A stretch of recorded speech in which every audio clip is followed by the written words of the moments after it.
నేను బాధతో మాట్లాడుతున్నా, దుఃఖంతో మాట్లాడుతా ఉన్నా. అద్భుతమైన మంచినీళ్ళ సదుపాయం ఉన్న తెలంగాణ నా కళ్ళ ముందే 100 రోజులలో ఇంత నాశనం అవుతుంది. నా కళ్ళ ముందే బిందెలు పట్టుకొని తిరుగుతారు. నా కళ్ళ ముందరనే బోర్లు వేసుకునే దుస్థితి వస్తుంది. నా కళ్ళ ముందరనే మళ్ళీ ట్యాంకర్లు కొనుక్కోవాల్సిన దౌర్భాగ్యకరమైన పరిస్థితులు వస్తాయి అని నేను అనుకోలే. నిజంగా కళ్ళలో నీళ్ళు తిరుగుతా ఉన్నాయి కొన్ని సందర్భాలు చూస్తూ ఉంటే. ఎందుకు షార్టేజ్ ఉండాలండి నీళ్లు? ఏ కారణం చేసి షార్టేజ్ ఉండాలా? What is the reason for that? అదేం లేదు. మేమేం చేసినామండి, హైదరాబాద్ ఏనాటికైనా ప్రధానం కాబట్టి ఎల్లంపల్లి నుంచి సింగిల్ లైనే ఉంది, అక్కడి నుంచి ఎక్కువ వచ్చే అవకాశం లేదు. ఒకటే లైన్ వేసేప్పుడు అంతే చేసిండ్రు. సంవత్సరానికి 10-12 TMC వస్తుంది. కృష్ణ నుంచే ఫేజ్ ఉందని చెప్పి సాగర్లో డెడ్ స్టోరేజ్ ఉంటుందని, 100 TMCల పైచిలకు డెడ్ స్టోరేజ్ ఉంటుందని, పాత అక్కంపల్లి మీదనే ఆధారపడకుండా 1450 కోట్లతో మేము సుంకిశాల ప్రాజెక్ట్ కూడా మంజూరు చేసినాం. అది కూడా ఆల్మోస్ట్ దగ్గర పడ్డది. 70-75% పనులు అయిపోయినాయి మా ప్రభుత్వం పోయేనాటికే. నేను మొన్న కాంట్రాక్టర్ని అడిగిన, ఏమరా ఎంతవరకు వచ్చింది పని అని అడిగితే, సార్ ఈ గవర్నమెంట్ చేయమని చెప్తే మేము 2 నెలలు 3 నెలలు చేసి అందిస్తాం సార్ అని చెప్తున్నారు వాళ్ళు.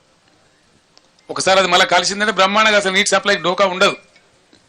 సాగర్లో పూర్తి స్థాయి నీటి మట్టం వాడుకునేటువంటి పరిస్థితి ఉంటుంది. 100 TMCలు ఉంటుంది కాబట్టి. ఇవి ఏం చేయకుండా, ఇవి ఏం పట్టించుకోకుండా, దీని మీద సమీక్షలు లేకుండా, అడ్డగోలు మాటలు, అడ్డగోలు పిచ్చి ప్రచారాలు చేసుకుంటా ఎంతసేపు విపక్షాన్ని బదనాం చేయాలి, గత ప్రభుత్వాన్ని బదనాం చేయాలనే ఒక చిల్లర, చాలా చీప్ టాక్టిక్స్ తప్ప ఏం కనపడతలేదు. మేము ఆనాడు ఒక పద్ధతి మార్చేసిన, నేను ముఖ్యమంత్రి ఉండే టైంలో భయంకరమైన రాళ్లవానం వచ్చి ఖమ్మం జిల్లాలో అనేక జిల్లాలలో పంట నష్టం జరిగింది. మహబూబాబాద్ జిల్లాలో, ఖమ్మం జిల్లాలో, చాలా జిల్లాలలో నేనే స్వయంగా పోయి పరిశీలన చేసాను ఏంది ఎంతవరకు జరిగిందని చెప్పి. నిజంగానే ఘోరంగా దెబ్బతిన్నది. 100% పంట పోయింది. కానీ పంట నష్టం ఇచ్చే పరిస్థితి ఏంది? ఆ రోజు వరకు కూడా కేంద్ర ప్రభుత్వాన్ని నివేదిక పెట్టాలి, ఆ తోకగాలు రావాలి 3 నెలలకు, వాడు వచ్చే వరకు ఏమి ఉండదు, వాడు ఉల్టా రిపోర్ట్ రాయాలి, వాడేమి ఇయ్యాడు, వీడు తీసుకోడు, రైతుకు అందదు. దాంతో నేనే నిర్ణయించి, రైతులు బలపడుతున్నారు కాబట్టి తెలంగాణ రాష్ట్రంలో మంచిగా అవుతున్నారు కాబట్టి మళ్ళా వాళ్ళ పరిస్థితి దిగజారద్దని చరిత్రలో ఎప్పుడు లేని విధంగా ఎకరానికి 10,000 రూపీస్ ఇచ్చిన నేను, ఇన్స్టెంట్ శాంక్షన్.